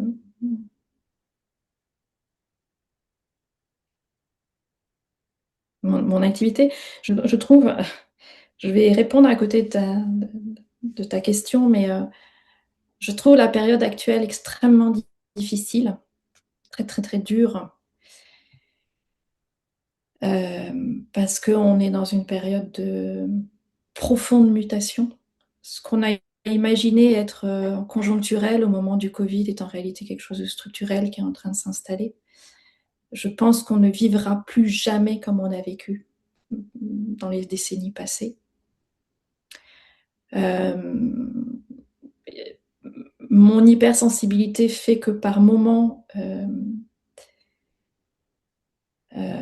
j'ai la sensation physique de voir le monde s'écrouler autour de moi, réellement.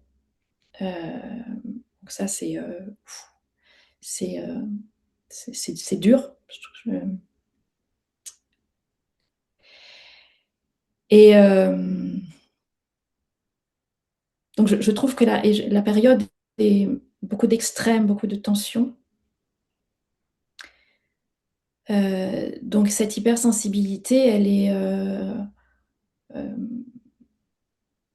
très très très sollicitée en ce moment. Mais je pense que c'est une vraie ressource pour justement pouvoir faire face à ce qui se présente à nous. Voilà, j'ai répondu à côté de la question, je crois. C'est pas grave. C'est... Il n'y a pas de réponse à côté, c'est une réponse que je trouve très, très juste. Effectivement, je te rejoins, c'est vrai que le monde actuel, avec tout ce qui se passe autour, est en train de changer. Je te rejoins sur les extrêmes, sur les tensions, on en revient à cette pensée un peu binaire, c'est soit on est pour quelqu'un, soit on est contre quelqu'un, mais on peut pas se dire, bah voilà, il y a du pour et du contre dans ce qui est fait de chaque côté finalement, que ce soit dans la politique, dans des avis, je sais pas, artistiques, enfin, tous les domaines confondus. Et oui, je pense que le monde est en train de changer et que je sais pas ce qui nous attend dans les années futures, mais en tout cas, Oui. le changement est profond et, euh, et pour l'instant complètement inconnu. Alors, je pense que ça va se tendre beaucoup parce que je crois réellement qu'on est en train d'entrer concrètement dans la phase de décroissance. C'est-à-dire que depuis les années 50, on est dans une phase de croissance mais phénoménale. Eh ben, ça y est, on est de l'autre côté là. On commence à redescendre. Donc là, on va être dans la descente. Donc ça va être dur. Et je pense que il y a beaucoup de gens qui le voient, on le voit tous arriver, mais avec plus ou moins de lucidité et avec plus ou moins d'acceptation. Je pense que des gens qui se sont construits sur quelque chose de très matériel, de très euh, justement plein de certitudes, euh, bah, ça va être très très dur pour eux et qu'ils ont face à quelque chose voilà, il va y avoir beaucoup de peur, beaucoup de renoncement, beaucoup de et je crois que les valeurs qui vont être importantes dans les années à venir, c'est de vivre ensemble, de coopérer, coopérer dans le sens faire œuvre commune, euh, partager. J'écoutais un podcast alors j'ai oublié son nom, un biologiste, un ingénieur des forêts suisse qui a beaucoup travaillé sur les forêts, un niveau scientifique très très élevé. Et il expliquait que les arbres sont vraiment dans des écosystèmes et donnent toute leur richesse dans des écosystèmes en interaction avec leur environnement. C'est-à-dire qu'un arbre tout seul, il n'existe pas. Il existe parce qu'il y a les champignons, il existe parce qu'il y a toute la végétation du sous-bois, parce qu'il y a les oiseaux, parce que c'est tout un écosystème. Et nous, aujourd'hui, non seulement on a tendance à considérer que l'être humain est hors de cet écosystème, ce qui est une grave erreur, on est dans le système, on est un des éléments de la nature. On n'est pas à part, on est dedans. Donc on ne peut pas faire l'impasse là-dessus. Et en plus, beaucoup d'entre nous ont tendance à considérer qu'ils sont tout seuls dans leur corps. Oui, on est tout seul dans notre corps, mais on est tous reliés et on est tous dans un bain commun. Enfin, on le voit en constellation, je ne sais pas si toi tu as cette approche-là en constellation familiale, on baigne dans un champ d'information commun. On est tous reliés. Donc il faut qu'ensemble, on, on construise l'avenir et pas chacun tout seul de son côté. Et j'aime, alors c'est dans les peuples premiers, beaucoup de peuples premiers considèrent que quand il y a quelqu'un qui est malade dans le groupe, qui est différent dans le groupe, il n'est pas malade tout seul, il est un symptôme de la maladie du groupe. Et c'est-à-dire que c'est pas lui tout seul qui est malade, c'est le groupe qui est malade. Lui exprime la maladie pour le groupe. Et je trouve ça très intéressant. C'est-à-dire que je pense que pour les années à venir, on a à œuvrer ensemble et pas chacun dans son coin pour soi-même. Mm. J'aime beaucoup cette vision de œuvrer tous ensemble et pas uniquement pour soi-même. Et c'est vrai que, en tout cas avec Thomas, c'est la vision qu'on en a. Nous, c'est qu'à travers le coaching, bah, justement, on apporte plus ça, justement, plus de solidarité entre chaque individu, plus d'entraide, plus d'écoute aussi. C'est-à-dire que écouter pour comprendre et non pas écouter pour répondre. Plus de bienveillance, plus d'amour. Alors après, effectivement, on peut pas aimer tout le monde, on peut pas s'entendre avec tout le monde. Mais dans le mot amour, j'entends aussi le mot respecter l'autre, c'est-à-dire respecter qui il est, respecter son avis, respecter son point de vue, être en désaccord, mais sans vouloir se mettre absolument sur la tronche et se battre ou s'insulter. Donc ouais, je pense qu'il y a vraiment un énorme travail à faire, en tout cas qui arrive, de, de vivre ensemble, de vraiment plus vivre ensemble et d'arrêter de se diviser pour des opinions ou des valeurs qui divergent. Comme je dis, on peut ne pas être d'accord, mais on peut au moins se respecter. Au moins se respecter. Et puis, enfin, le travail qu'on fait en constellation, il est pour soi-même et pour les autres. Et ça, je trouve ça très important pour soi-même et pour les autres. Mm. Euh, Ne pas penser qu'à soi, c'est-à-dire euh, penser à soi pour penser aux autres. C'est Frédéric Lopez, j'avais vu ça dans une interview il y a très très longtemps, Frédéric Lopez, le journaliste, et il expliquait que pendant longtemps, enfin, il avait découvert la méditation. Et on lui avait donné l'image d'un avion qui est en train de se cracher et les hôtesses de l'air disent ben, d'abord vous mettez le masque et après vous aidez votre voisin. Et il s'était dit ouais mais c'est quoi d'abord moi les autres après?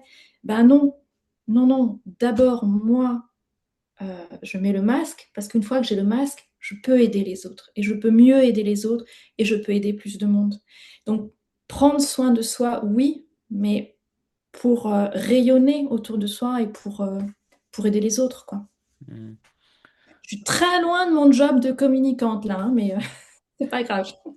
Ah mais justement, je trouve ça génial parce que tu parlais de multipotentialité au début et cette facette-là de toi fait partie de justement ce Oui, multipotentialité de toi et finalement, cette partie de toi t'aide, je suis certain, dans ton métier de communicante, à mieux comprendre les autres, à mieux comprendre les ouais. dynamiques, à pouvoir aider. Et tu vois, cette image de l'avion, moi, ça me fait penser à quelque chose que je travaille beaucoup en coaching avec les personnes qui sont en conflit, par exemple, avec les gens qui sont égoïstes. Ouais, mais en fait, être égoïste envers les autres, c'est être altruiste avec soi. En fait, une fois qu'on est altruiste avec soi, on peut être altruiste avec les autres finalement. Ouais. Tu vois, c'est vraiment l'image que j'en ai. C'est qu'une question de perception finalement. Et puis il y a des altruismes qui sont très, très égoïstes. Aussi, bien évidemment. Oui, Et oui, oui. dans l'altruisme de bah, je suis altruiste avec les autres, mais pour venir satisfaire avant tout mon ego personnel de je suis là pour. Oui, Je me montre altruiste pour montrer que je suis capable d'être présent pour les autres. Donc c'est une forme d'égoïsme de dire bah voilà, je viens satisfaire mon ego. Effectivement, il y a de tout, hein. ouais, ouais. Mais voilà, donc oui, oui, je suis d'accord avec toi. L'égoïsme est parfois cache parfois euh, un vrai altruisme. Mm. On arrive Et vers la fin. Excuse-moi, Gaël, je non, pensais. j'allais juste rebondir en disant, je suis très loin de mon job de communicante, mais je me suis beaucoup posé de questions sur le sens de mon activité ces derniers temps.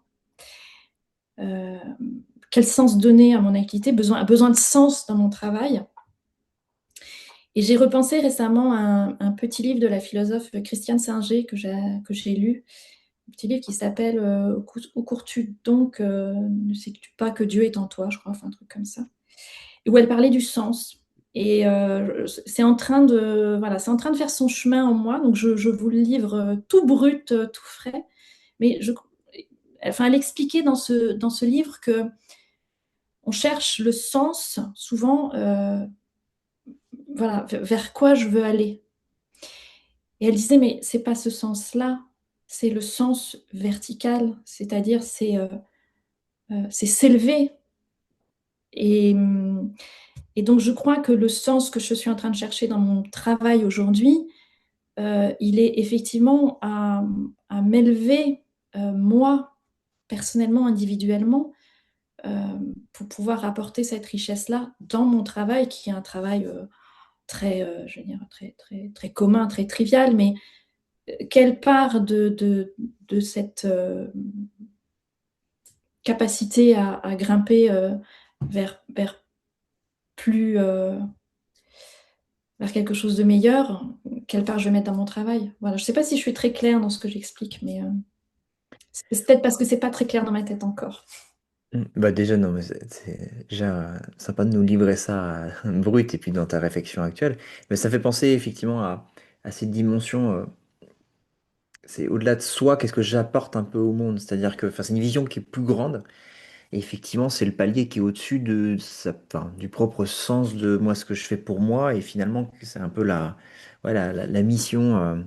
C'est des choses qu'on peut voir aussi dans le coaching, à quoi on veut contribuer de plus grand que nous-mêmes. Mm. Alors c'est vrai que pour certaines personnes, ça peut paraître très loin, mais effectivement, ça me fait penser à ça quand tu dis ça. Et effectivement, c'est vrai on pourrait se dire c'est assez éloigné de ton activité, mais au contraire, c'est ce qui fait qu'aujourd'hui tu es toi dans ton activité, que les gens te choisissent certainement aussi pour ça. Enfin, et donc c'est ça qui est chouette d'ailleurs, c'est souvent ça dans l'entrepreneuriat, on a tendance à valoriser beaucoup des produits, des services, mais ça reste quand même un humain derrière et c'est ce qui fait souvent la différence et la plus-value surtout, quoi. Oui, c'est vrai. Merci. On arrive tout doucement à la fin de cette petite interview. Stéphane, est-ce que tu veux qu'on passe aux questions ou est-ce qu'on fait une dernière question à Gaël? Euh, une dernière question avant de passer aux questions que Gaël a préparées pour nous. Si tu pouvais parler à Gaël qui a 10 ans, quels sont les trois conseils que tu lui donnerais aujourd'hui avec le vécu, avec l'expérience que tu as? Je lui dirais,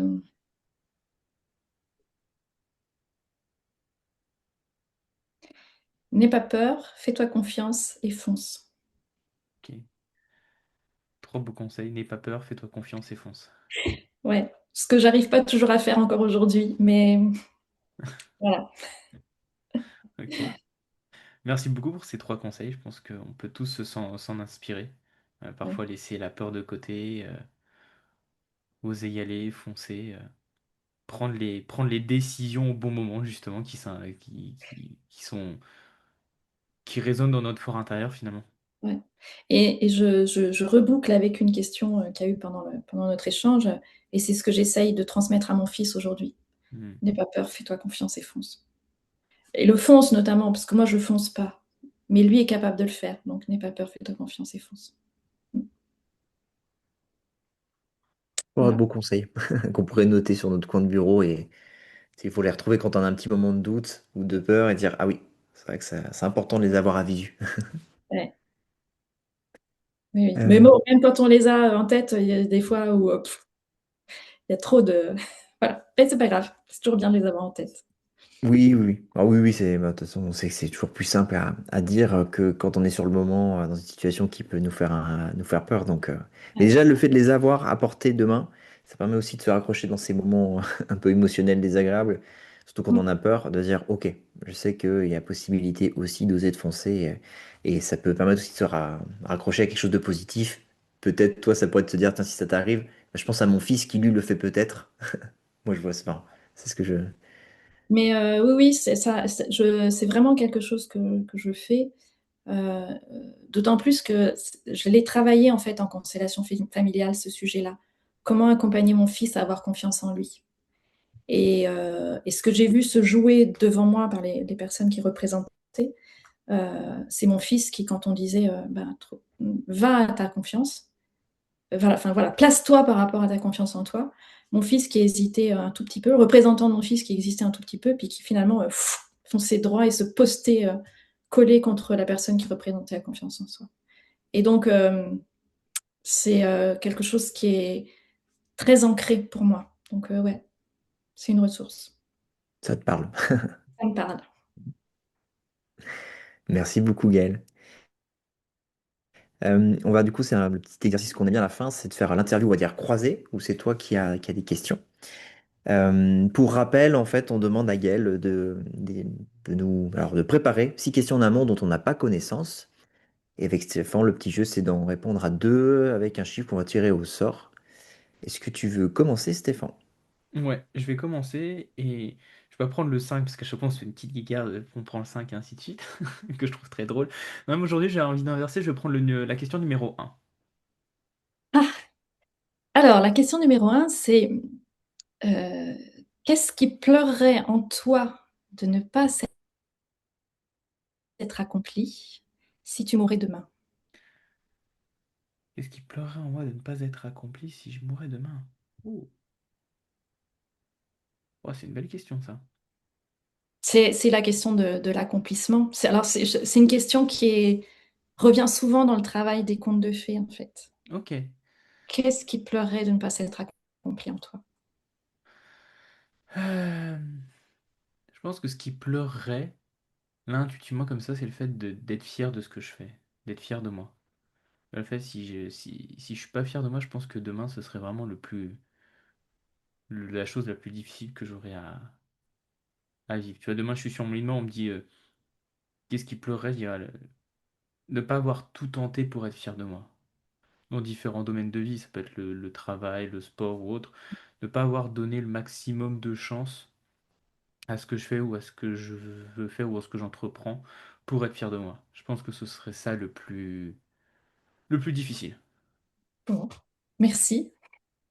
Merci pour ta Très belle question, question. très, très belle question. Franchement, j'aime beaucoup. Et mais moi, je vais prendre le chiffre 3.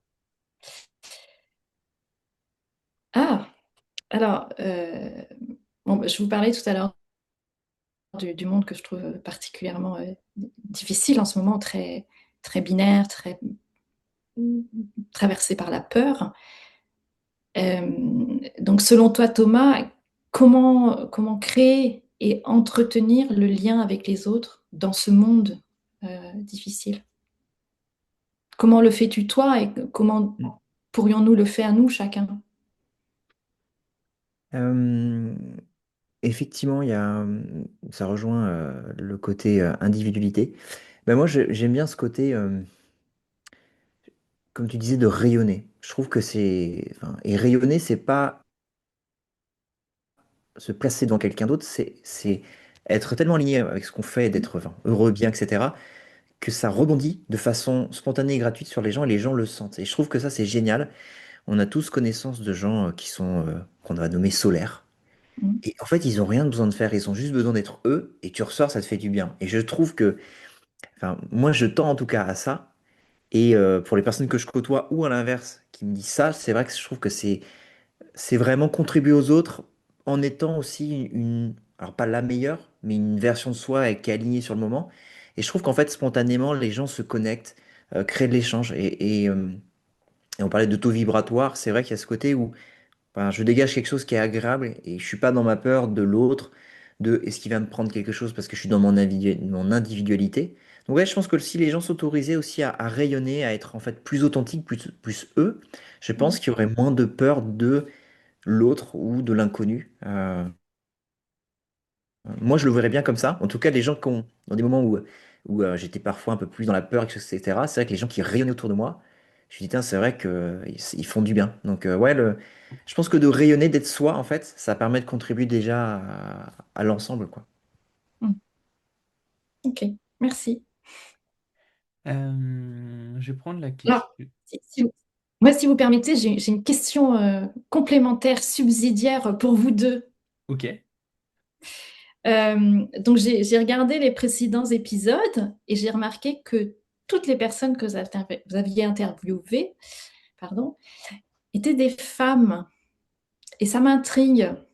Alors, c'est peut-être plus le cas sur les prochains, je ne sais pas. Mais voilà, qu'est-ce qui fait que c'est surtout des femmes que vous avez interviewées? C'est une très bonne question. Effectivement, ce sera plus le cas dans les prochains épisodes, parce que là, on a des enregistrements avec trois hommes de prévu et deux ou trois en cours de préparation, enfin en tout cas en cours de discussion. Donc la balance va venir se rééquilibrer du coup entre hommes et femmes. On sera à l'équité presque parfaite. Pourquoi des femmes? Parce que au début, on a lancé le podcast, ce sont principalement des femmes qui sont venues vers nous pour passer dans le podcast. Et au début, on a aussi surtout pensé à des femmes avec Thomas. C'est-à-dire que Pauline, c'était une connaissance de Thomas. Margot, c'était quelqu'un que je connaissais. Karine, c'est quelqu'un que j'ai connu aussi dans un accompagnement enfin, dans un camp de base en montagne. Et Marilyn, c'est une personne, quand on a fait notre post avec Thomas sur LinkedIn pour trouver des personnes, en tout cas, qui seraient intéressées pour faire une interview, Marine s'est proposée. En tout cas, sous mon poste, et Thomas a eu également d'autres personnes, dont un homme dont on va faire l'interview dans pas longtemps. Ok, bon bah Donc voilà. super, merci. Mais, euh, Mais, mais, mais effectivement, c'est même la réflexion qu'on s'est fait la dernière fois avec Thomas. On s'est dit, ah, il y a beaucoup de femmes, ce serait bien qu'on rééquilibre et qu'on ait aussi des hommes comme ça. Il y a vraiment un équilibre qui se crée en fait. Ouais, parce que je pense qu'ils ont aussi beaucoup de choses à dire. mm, Complètement, complètement, je suis entièrement d'accord avec toi. Beaucoup de choses à dire sur leur sensibilité, sur leur parcours, Ouais. voilà, on a dans ce, dans ce vivre ensemble, un peu dans cette communion, dans ce partage, dans l'esprit que tu partageais finalement. Mm, tout à fait. Je vais prendre la question 5 du coup, parce qu'elle n'a pas été prise. Alors, la question 5, je remets les lunettes. Qu'as-tu envie de dire à l'homme que tu seras dans 5 ans? Waouh! Très belle question encore. T'es sûr que t'as jamais fait de coaching, toi? Qu'est-ce Mais que j'ai envie de dire? j'ai réfléchi aux questions pendant une marche en forêt, en fait. D'accord. ok. Qu'est-ce que j'ai envie de dire à l'homme que je serai dans 5 ans? Euh, j'ai envie de dire, même si t'as galéré, même si ça a été dur, euh, en fait, t'as jamais lâché, t'as toujours continué. T'as peut-être pris des chemins de traverse qui n'étaient pas prévus dans ton plan de départ.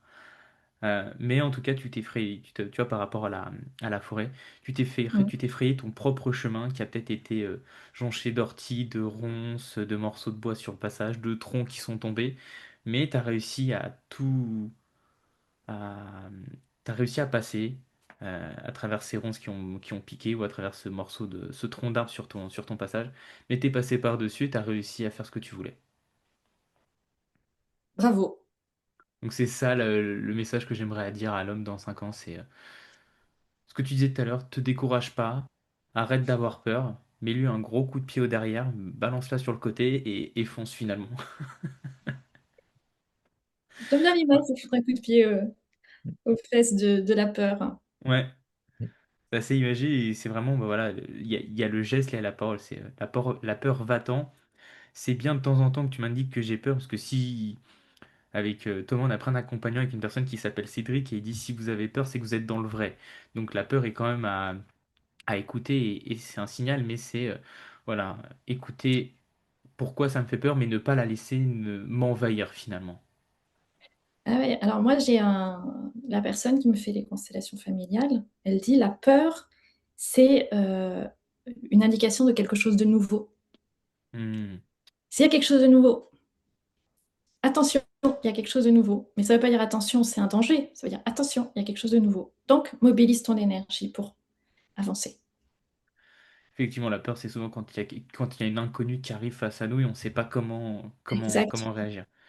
c'est quelque chose de nouveau. Donc, ouais, j'aime beaucoup aussi cette phrase. Voilà, Donc voilà, dans 5 ans, ce serait mets peut-être peur de. Écoute les peurs, ne les laisse pas t'envahir, mets celles qui ne servent à rien de côté et fonce, avance en fait. cool. Bon, bah, go alors, hein. Exactement, go. Et pour c'est ce que vous disiez, moi j'avais entendu ça, la sortie de zone de confort, enfin, en tout cas de l'inconfort ou la peur, c'est aussi source d'apprentissage. Ouais, Effectivement, on n'y évolue pas si on sort pas de ça, et donc ça rejoint aussi. ouais, c'est ça. Ouais, c'est ce qui était dit, ouais.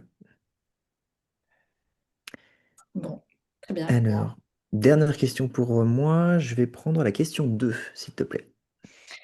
Alors, la 2, c'est très simple, la 2. Pas sûr. Quelle œuvre, livre, film, musique, tableau, enfin, voilà, t'a le plus bouleversé ou a changé ta vie? Alors, à changer ma vie, alors, je suis un peu comme toi, Gaël, il y a des films que j'oublie, donc peut-être que je m'en rends plus compte. Euh, Il y a eu pas mal de films et de séries qui m'ont bouleversé. Alors, il y en a une, effectivement. C'est plus une série d'ailleurs qu'un film, qui s'appelle This Is Us, et que je vous conseille. Alors, il faut être prêt à avoir la boîte de mouchoirs pas loin, c'est la règle. Mais par contre, ça fait du bien. Qui est très sur un aspect familial. En fait, on voit une vie de famille américain. Et alors, ça résonne peut-être moi, j'ai une valeur famille assez forte. Il y a un côté très famille, ils sont très soudés malgré tout ce qui se passe et tous les tracas qu'ils peuvent vivre. Et donc, sans spoiler ce qui se passe dans la série. Mais ouais, je sais pas pourquoi. C'est vrai que j'ai pas conscientisé pourquoi ça m'avait marqué comme ça. Ma chérie m'avait prévu me disant, ouais, je vais te faire voir cette série, tu vas voir, c'est vraiment quelque chose de fort. Mais ouais, c'est de voir la vie de gens assez ordinaires, mais à la fois de se rendre compte qu'ils ont tous des parcours très différents, très extraordinaires. Et toujours dans ce côté cercle familial, il y a un côté très famille qui est très fort. Et que malgré ce qui se passe, ils sont tous très très liés, ils sont tous, enfin, vis-à-vis de leur famille très fidèles, très loyaux. Et donc c'est vrai que, enfin, moi j'ai trouvé ça très très beau. Alors c'est vrai que ça m'a pas bouleversé ma vie, mais par contre effectivement c'est quelque chose qui résonne beaucoup avec ce que je suis. Ça a confirmé en tout cas que l'aspect famille c'est hyper important pour moi. Ouais, ça te parle. Ça me parle, ouais. Ouais. D'accord. Merci. Merci à toi Gaël pour ces questions et cette interview que tu nous as accordée. Personnellement, j'ai pris beaucoup de plaisir à t'écouter, partager ton expérience de vie et tout ton parcours. Tu pourras nous donner tous tes liens sur lesquels les personnes peuvent te retrouver. On les mettra en description de la vidéo YouTube et sur le podcast sur Spotify. Merci à tout le monde de nous avoir écoutés. On espère que cet épisode vous a plu. Pensez à liker, commenter et partager cet épisode autour de vous. C'est le meilleur moyen de faire connaître la chaîne et de nous aider à grandir avec Thomas. Merci beaucoup Gaël, merci beaucoup Thomas. Merci Stéphane, merci Thomas pour cet échange que moi j'ai pris beaucoup de plaisir aussi à l'avoir avec vous et il y avait un petit côté faire le point qui me plaisait bien. Et puis merci pour ces podcasts que vous faites parce que je trouve que c'est une belle façon de mettre les gens en valeur et leur parcours et leur singularité et la richesse de ce qu'ils sont les uns et les autres. Donc merci beaucoup. Merci Gaël. Merci à toi, Gaël. Je vous souhaite à tous les deux une belle journée et je vous dis à bientôt. À bientôt. À bientôt.